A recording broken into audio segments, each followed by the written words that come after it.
Hello, humans.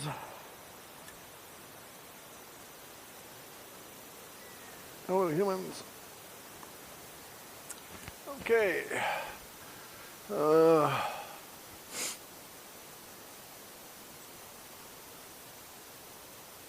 to discuss some things around the Narradyme, but strictly speaking, it's not an investigation into it. Just some points of that are noteworthy at the moment.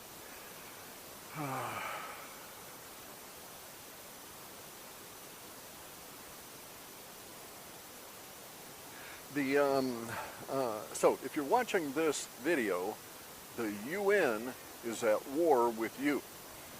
The UN has said that they are at war with conspiracy theories. And they're going to, because conspiracy theories are dangerous and mislead people into suspecting that the world is run secretly by a global elite that don't have the interests of humanity in mind when they make their decisions. So we can't have that. So all conspiracy theories are banned now. And the UN is at war with you if you're watching this video, because I talk about conspiracies. So let's note something right off the bat. Humans these days are so ignorant, they don't know the difference between a conclusion, a hypothesis, and a theory. And so I don't ever practice conspiracy theory art, all right? I don't do theories, because a theory is a distinct, well-described thing in the scientific method. And you don't get to the theory until you've done everything to establish a proof so that the theory can be examined and falsified if possible. So if we were actually practicing conspiracy theory, what we would do is we would have an entire long list of everything about the Wefers, the mother Wefers, and all their crimes. We would have enough right here in our hands to prove the situation in a court of law or a court of science. And so we don't have that. What we're actually doing is having conclusions from observable events that may lead us to the hypothesis that shit ain't right, and that those mother Wefers are the reason that shit ain't right. This is not a theory. This is a hypothesis based on observations and conclusions. And so, so we don't qualify for the UN's war. So the Narradyme around science is really polluted, because the scientific method is extremely powerful. And they don't want you to have that power. They don't want you to discuss it. They don't want you to know about it. They don't want you to be able to think in a scientific way. And so they've dumbed down education and all of that kind of stuff. They've Narradymed your education and filled it full of all of this Wokean gender crap and systemic racism bullshit and so on. So that's where we're at here at the moment, is that if you're watching this video, the UN's at war with you, but once again, they're lying. You're not practicing conspiracy theories. Most of us aren't, because most of us don't go to the trouble of getting out all of the evidence as though we were going into a court trying to establish what we're saying as factual. Anyway, so a couple of things real quick here, sort of housekeeping. If you have interest in cancer issues, you can go and look at my Telegram channel and or the True Social account, Real Clif High, @ Clif 1F High, all is one word, on True Social. And I've posted a link to a compendium, brief, concise compendium of ways to approach cancer and how we may in fact have actually cured cancer a few years back, like 2011, with this guy Yamamoto, who went into discovering macrophages and their use in destroying cancer of all different kinds in you, and what you can do to promote macrophage and what you can't, right? So the MAF, the macrophage activating factor, sometimes preceded by GC is for a glycogen, macrophage activating factor, has been pumped out as a cancer cure, which it is. The problem is that you can't get there by taking creams or yogurt concoctions, okay? That's not enough to be able to do what you need to do. You actually have to absorb the stuff, and you have to absorb it in a particular, or in a particular environment, your body environment, of optimal vitamins and so on and so on. And so here's a really good compendium. I put a link to it in my True Social account, also on the Telegram channel, which is Sci-Fi World. So you'll see it there, and you can investigate it. It's straightforward. I would follow that exact regimen should I be diagnosed with cancer at this point. In fact, most of the stuff that's in that regimen I'm doing now on a daily basis anyway, since I came out of cancer. So, but it's really good. I liked it. It was concise, far better in what it delivers than my rambling Substack on cancer and what I did for it. But now, one of the things, though, is that something to note. My Pure Sleep formula is good as providing some of the stuff you need for that optimal environment, because if you're not sleeping well, you're not absorbing well. A lot of these, or not activating well, a lot of these elements that you take in during the day are not really effectively used until later at night. So if you took a multivitamin, for instance, which I don't take multivitamin formulas. I get my vitamins, you know, it's a pain in the ass, but I get my vitamins in a much more pure form and take them in the levels that I need for my body. And obviously it's doing okay.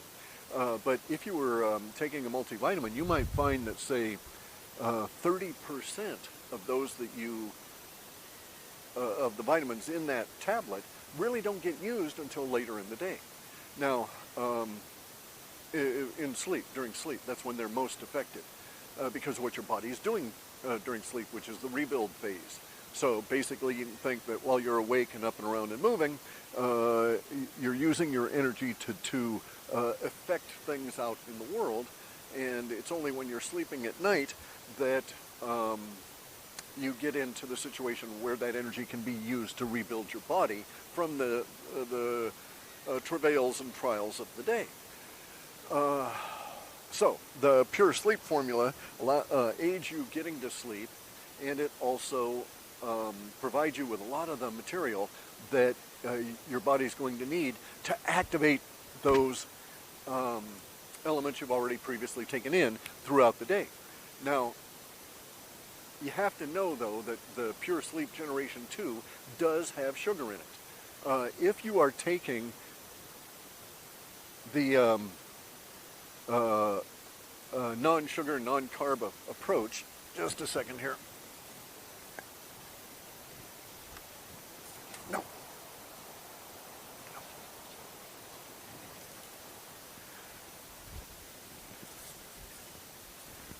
So if you're combining your...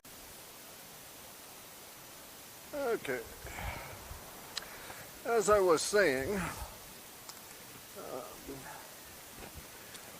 before I was interrupted. Okay, so if you're on a basically a keto or a primal diet, eliminating carbs and eliminating sugars, you'll find that Pure Sleep still has sugar in it. However, it's purified organic sugar, and if that's the only sugar you're getting throughout the day, it's going to be relatively minimal. It won't come up to the critical level of a 15%, and so that's what is critical for cancer, and that is that you don't get above 15% of your diet from carbs or sugars, because you're going to pump a lot of, you're going to raise your circulating blood sugar, and that's what is part of the metabolization to catabolization shift that feeds the cancer. So the cancer will take those energy units out of your blood and use it to grow more cancer, rather than your blood using it to grow better you. So I wouldn't hesitate at this stage, if I was diagnosed with cancer, I wouldn't stop taking Pure Sleep. It's great for the sleep, and the other elements in it aid you while you're sleeping, and then you feel better when you wake up in an increasing fashion, I've found. So, and sleep's going to be really important for you if you're struggling with cancers. So anyway, so to reiterate, go to my Truth Social account or the Sci-Fi World account on Telegram, and you'll find a link to the article. I'll also post it in the description of this video. The guy's got a lot of really good information on using vitamins and optimal nutrition aspects, very centered on getting rid of cancer relative to the macrophage, which we know is a cancer cure. Know it to be that way. So now, the Naradigm aspect of this is that we can't say that in England. So if I were sitting in England saying there was a cancer cure, I could be arrested for it. Because they've got laws that say you can't oppose the Oncology Federation, that kind of thing. Just like the American Medical Association is not in any way, shape, or form an organization that promotes anything for patients or anybody that might need medical assistance. It is entirely a support structure to control the Naradigm around medicine, just as the Department of Education and all of the teachers' associations are controlling the Naradigm around education. They shape it. If it falls outside of what they want, you can't say it. So it's all Naradigm structure. Now, another aspect of this for the Naradigm is that we're approaching a point in which it probably has already occurred, but it's not visible to us just yet, but in which the ability for the Khazarian Mafia to control the Naradigm is breaking down, and it will break down in various different levels, various different areas. So the first thing that I think it'll likely break down in, and is breaking down in right now, is science/medicine, especially relative to the clot shot and all of the machinations, lies, and fraud around the vax and COVID. So we are attacked by a bioweapon though, right? The engineering of it is becoming the engineering of COVID, of taking the spike protein and the furin cleavage point and attaching them to a coronavirus is coming into its own relative to legal. And so we're busting down the Naradigm at the science/COVID level, science/medicine level, but we're also busting it down at the legal level around this same event. And that's going to keep going and keep condensing and getting up-leveled in momentum as we go forward over September and October and November. I don't know that the Nuremberg trial kind of stuff is going to start anytime soon, okay? There's all kinds of legal shit that has to be done there, and personally, I wouldn't want to have it start now because who the fuck is in charge of all of that? It's the Khazarians. And so we know that they would have a show trial in which nobody was convicted except some doofuses that they wanted to get rid of anyway that had nothing to do with the real circumstances. So, in my opinion, we got to break down through the Khazarian Mafia to get back to an effective functioning infrastructure. Then we can do Nuremberg trials, then we can do all this other stuff. But we need to have that breakdown because they've so infiltrated. And they're idiots, they're incompetents, trying to run it for their green agenda and all this other horseshit that just serves them, is destroying everything that we've got in the way of a functioning society here in the West. And Russia's looking on like, well, you know, we were there when the Bolsheviks attacked us in 1917. We went through it. It destroys your society. We tried to tell you. Basically, you know, all of the conspiracy observers and conspiracy hypothesis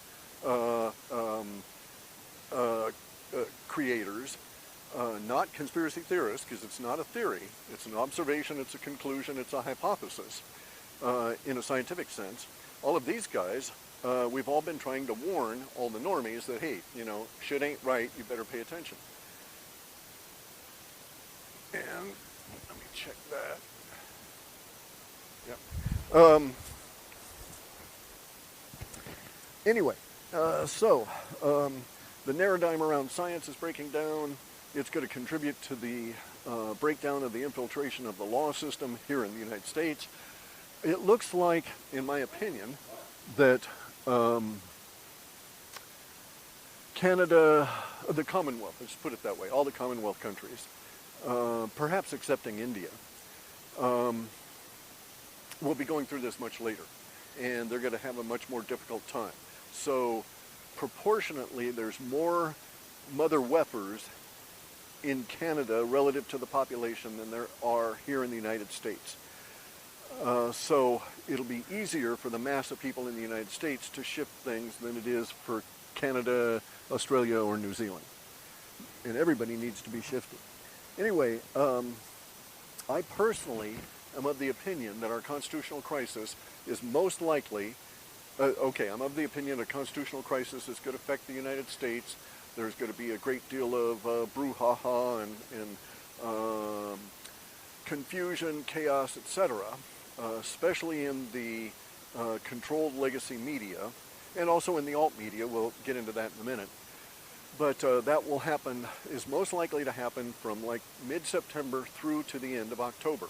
And the likeliest situation would be that we have multiple constitutional crises affecting the area all at the same time. Not all coming the same day, but all being active and building as we go into the end of October.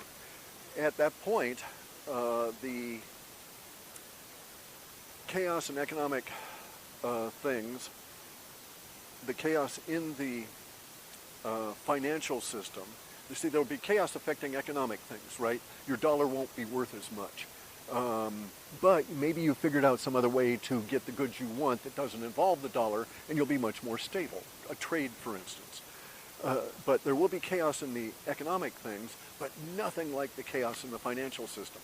So the system itself is going to take a couple of really hard hits, and there will be damage over the course of mid-September all the way through to the end of October. Well, beyond, okay, because once the damage comes in, then we start seeing the breakage.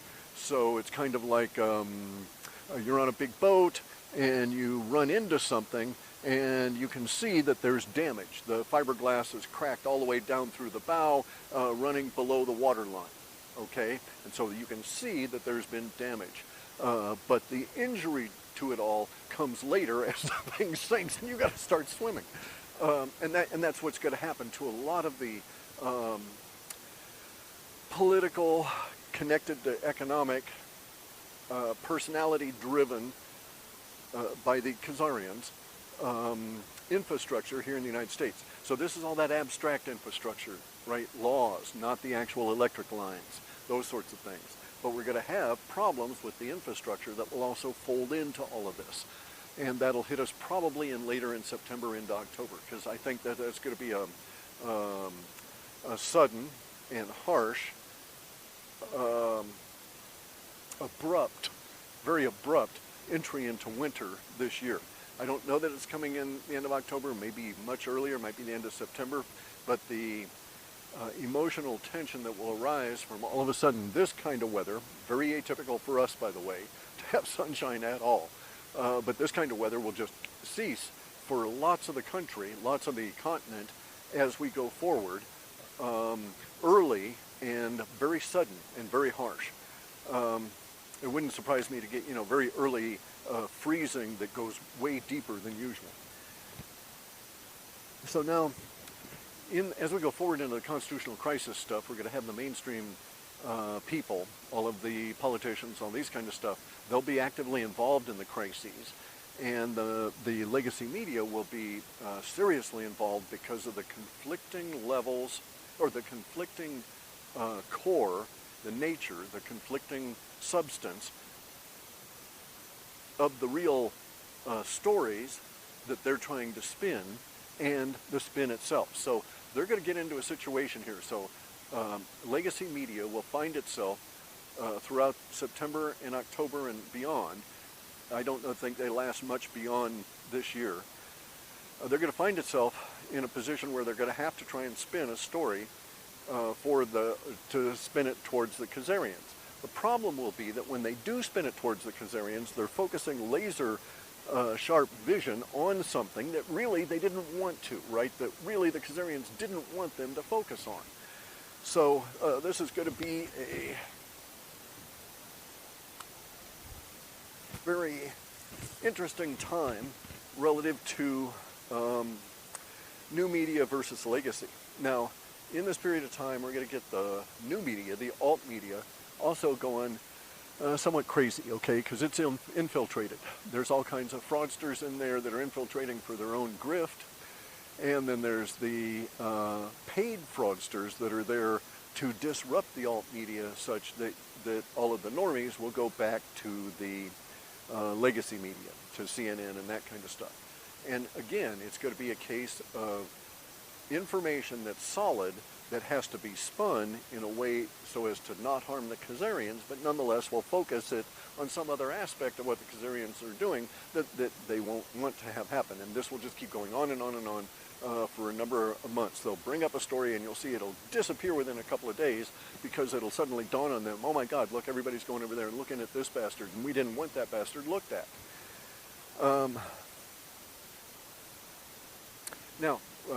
So we need to understand in a scientific way what's going on, okay? Don't be deluded about how things work. So if someone sends you a link that said leaked CIA classified material, leaked CIA classified material is in this link, and it's like, you have to understand that you should say, because the CIA classifies fantastic amounts of stuff, and the CIA is the Khazarian Mafia's organization. It was created in 1947 by the OSS, a fringe level of the OSS, which was under control of the Khazarian Mafia, and is to this day. So the CIA, per se, is not a friend of the United States at all. And they classify things for their own reasons. So they could have, like, say, a 99-page report that's 98 pages of bullshit, absolute fabricated horse shit. And in one page, there's one line that references one guy or one family or something with some information, whether it's factual or not, does not matter to the CIA. If they don't want those words associated with that particular family's name, they'll classify that whole 99-page document or 9,000-page document and say that it's got, state secrets in it in order to keep those words out of the public mind associated with that family name. And they do this continuously. So they will they'll classify stuff with the intention of leaking it as classified material, thinking that you will accept the classification process as somehow vetting the information, and it does not. So this is the state of the alt medium, is that you have a lot of people that get whipped up because they see it's classified CIA information. And then they go and they find out that, yes, this document actually was classified by the CIA. That still does in no way mean that the information in there is something you should pay attention to, is factual, or was not deliberately released in order to cause a particular set of things to occur within our society. And I really recommend that everybody go buy this book by Estelin called Tavistock Institute. It's all about how do you mind control the masses. And it's short, it's encapsulated, the guy doesn't fuck around, he gets right to the point, and it's a very good, not comprehensive, doesn't go into all history and all that kind of shit, but it's a very good encapsulation that'll get you up to speed quick, and you can read it and hand it on to somebody. So that they get up to speed as well, and they see how they're being manipulated. Once you know that Tavistock is fucking with your mind, it doesn't work anymore. So it really does help. Anyway, so here we are coming up into the mass manipulation area where the legacy media is going to be going just absolutely crazy with all kinds of Tavistockian things. Now, they're gonna throw out all the bullshit they can. A lot of the CIA stuff will come out. And a lot of the CIA stuff will come out about space aliens. Now, bear in mind, the CIA is operating on a religious bent, okay? It is a religious organization that has a religious point of view. They don't share that. And this religious point of view is inculcated in the people, whether they're aware of it or not, just by the training they go through and the procedures and protocols they must use. This religious paradigm that the CIA operates under is 100% devised by the Khazarians. So you've got to be aware of that when you look at anything that is proffered by the CIA.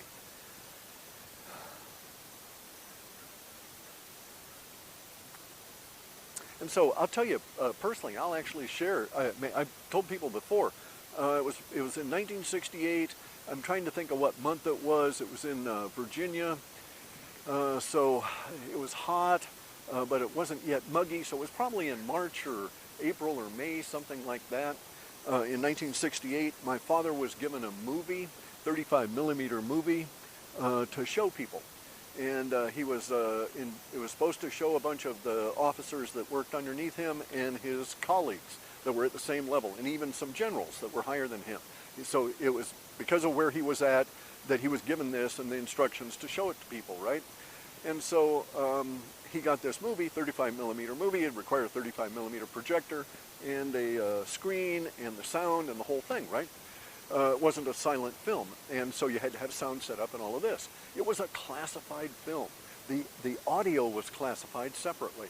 This was when you still had a synchronization between an audio recorder and a 35 millimeter camera. That is to say, the camera had no speakers or anything in it, right? And it... Okay.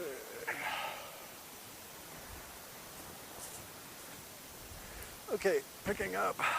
Battery died. All right, so I don't know how far back I've got to go, but okay, it's 1968. My father was given a classified movie to show to fellow officers, and we were in Virginia. When he did this, or when he was given this classified movie, it was 10 years old at that point. It had been made in '58. This movie was about Antarctica. This movie was filmed with a narrator as well as an on-site person talking into the camera about what was going on. There was also additional text material, and it came with all the audio and stuff, which had to be synced up to the projector itself. Required a screen and all of that stuff that kids just don't know about. Anyway, though, so in '68, at that time, the base was not able to provide an effective venue for showing this movie.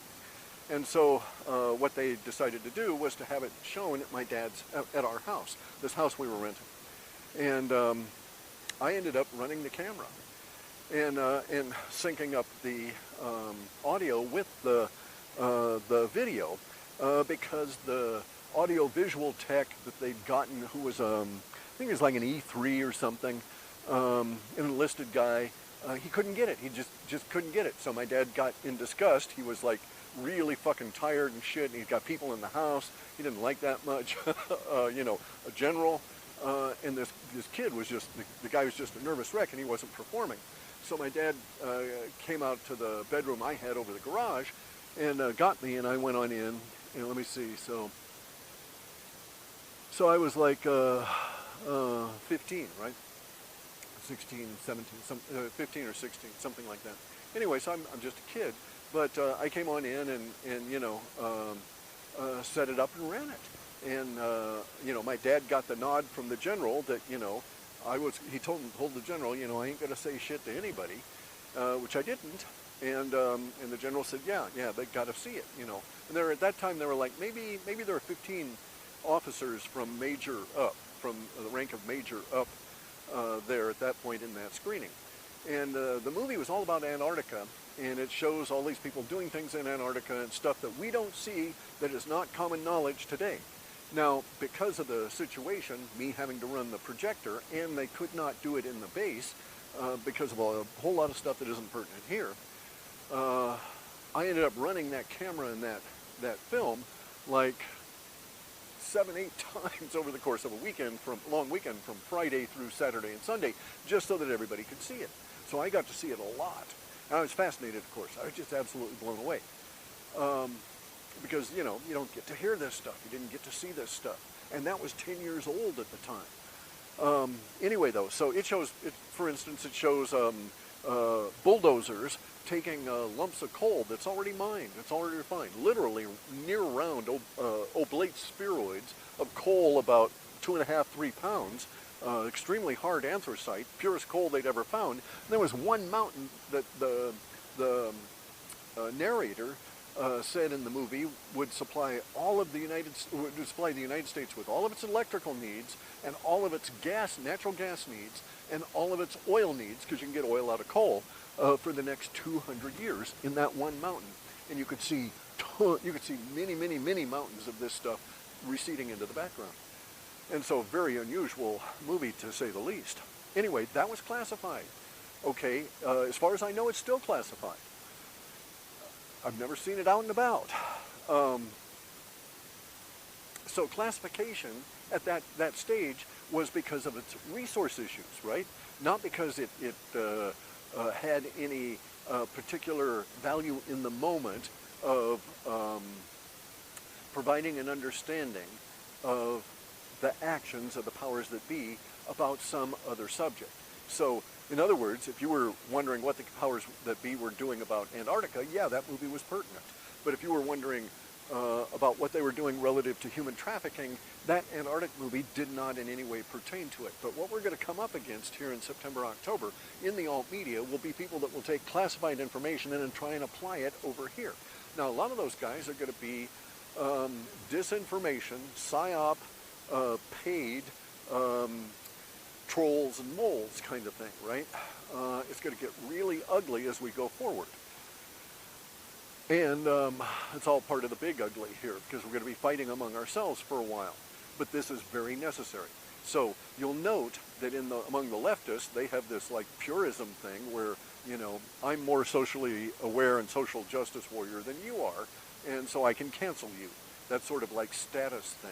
This is not what's going on in the alt movement, all right? In the alternative movement to the mainstream pushed out culture. Now, bear in mind, culture is the highest of all laws. And we all reinforce culture as a law.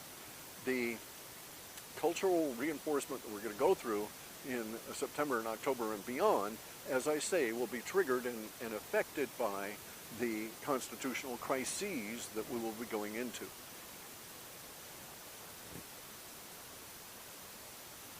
Some of these constitutional crises, of course, will be affecting votes. And I need to point out that Washington State is so infiltrated, so taken over, so much a communist state, that here it is 5 days after the primary, and they dare not finish the vote count. Will they ever? There's a big wonderment as to how they're going to deal with this, because here's the situation.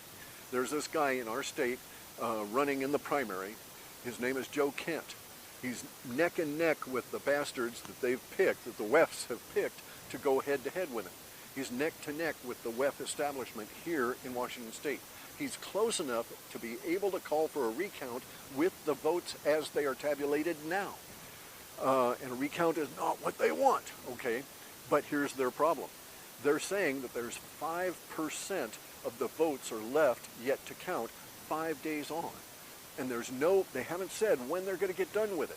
So we're having a constitutional crisis in this state relative to the primary that we had 5 days ago. Now, they can't allow Joe to win because he's a they stole it guy, right? They've been running the big steal, the big lie, the big scam fellow. He understands the WEFers. So he understands some, at least, of what the fuck's going on. And they can't have this and proceed because they can't have him becoming a senator or congressperson from our state, right? He cannot be allowed to have public office in our state because of his attitude. And so they're in a conundrum. And we all await to see what the fuck they're going to do. So at least the constitutional crisis for at least Washington State is bubbling away right now. And it's going to get really interesting if they decide not to count the rest of the votes, if they decide that he can't win, basically what the hell are they going to do about this? Now, as I had noted on one of the True Social posts that I did, all of the WEFers are extremely vulnerable to one thing, and that is exposure. Now, they're vulnerable to all kinds of other stuff, but if you get exposure in there, then all this other shit comes out. And that's what we have to do, in my opinion, is to get eyes on them. And so I put out a Vox Populi note, advice to the legislators, number 20, which you can find on my Substack, in which I deliberately ask all the legislators, out to every fucking legislator, every fucking legislative aide in this state, asking them which of all of the illegal drop boxes they've got throughout this state, because this is a communist-controlled state, so they've got those illegal drop boxes for harvesting, which of those is most likely to be used for fraud in the upcoming midterm elections. I ask them this, and I tell them this because I'm an old guy, I don't have much better to do, so I'm going to go watch one of these boxes and take a couple of drones and some motion-activated infrared cameras to scope it all out, right? I just don't want to waste my time on some rural box that isn't going to be used on the fraud. I want to go right to the mother Weffer's main one anyway. And I point out to all the legislators that it seems logical to ask them because some of the fuckers probably know because they're the ones doing the cheating. Now, I don't expect them to tell me which drop box to go and watch. That's not the point of that. The point of that was to provide them with a paradigm that is built around a narrative of old fuckers watching their every move because we got nothing else to do. We're all retired and we're pissed at them, so we might as well take our little infrared game cameras, take them off of our trees where we use them to watch birds or raccoons or whatever, take them down and watch a drop box. Might as well take our drones and go and fly over to the drop boxes and watch them. Now, they won't know how many of us are out there because this is decentralized and to a great extent disorganized, self-organizing. But I've also accomplished something else on this. I'm setting up their brains. I'm telling them that I'm deliberately watching them, that I know the shit that they're up to, and that I'm not alone. And so this does not make them feel good, okay? They don't like eyes on them. If I still lived in Olympia, I might go to the trouble of finding out, pick a corrupt mother Weffer here in my state, the governor or the attorney general, any of these fuckers, right? Secretary of State.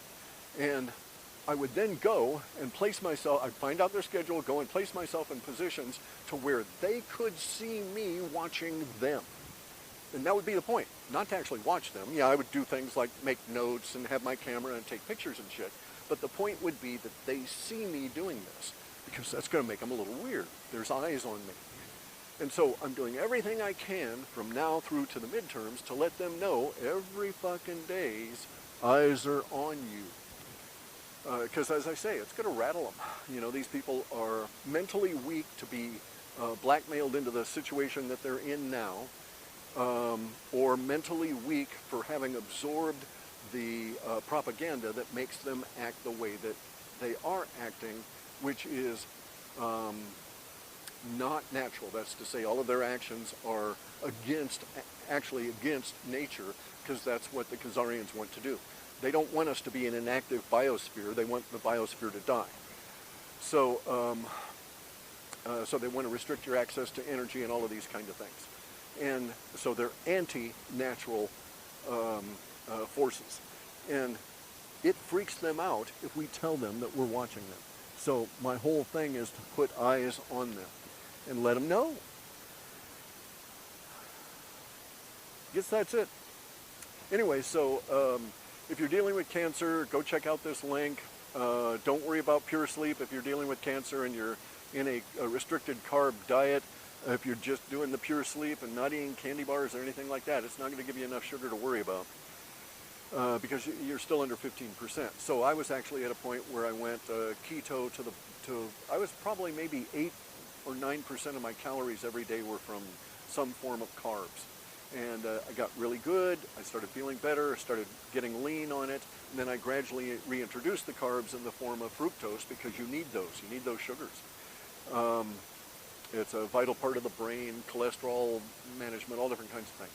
So, and then I brought it up to where 15% of my diet, more or less, it varies a little bit, is based on carbs. The rest is, fundamentally, it's like 45% protein and maybe 40% fat, that sort of thing. Anyway, though, so cancer is certainly beatable. By the way, okay, so if you read this article about the cancer in the link below, you'll find links to math products that are coming out of Japan, and I highly recommend these. They're fucking expensive, so don't buy them as prophylactics. Don't buy them thinking you're going to use them to prevent getting cancer, okay?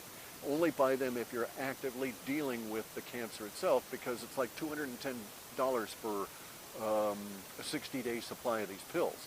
And you don't need them to prevent the cancer. So there are things you can do if you read through the article and go to these links. There are things you can do to boost your own macrophage activation without having to use the actual ingestible macrophage. That's more for when you have a known cancer and you want to do something about it, right? Not I may get it sort of a thing, or I've got my family has a tendency to get it, or that kind of thing. This will not help under those circumstances. Things like resveratrol, optimal vitamins, especially D and C, and A and E, the old BDEC, BDECK, are going to do you much better than slugging down math pills. Anyway, just to let you know. So all kinds of stuff happening pretty soon. Well, now, going to get up-leveled. Momentum's going to be huge in September moving into October. And it's going to be quite disruptive. So we're going to be at an interesting time where the enemy, the Khazarians, start taking hits. And we're going to see how they deal with it, right? Anyway, bye humans.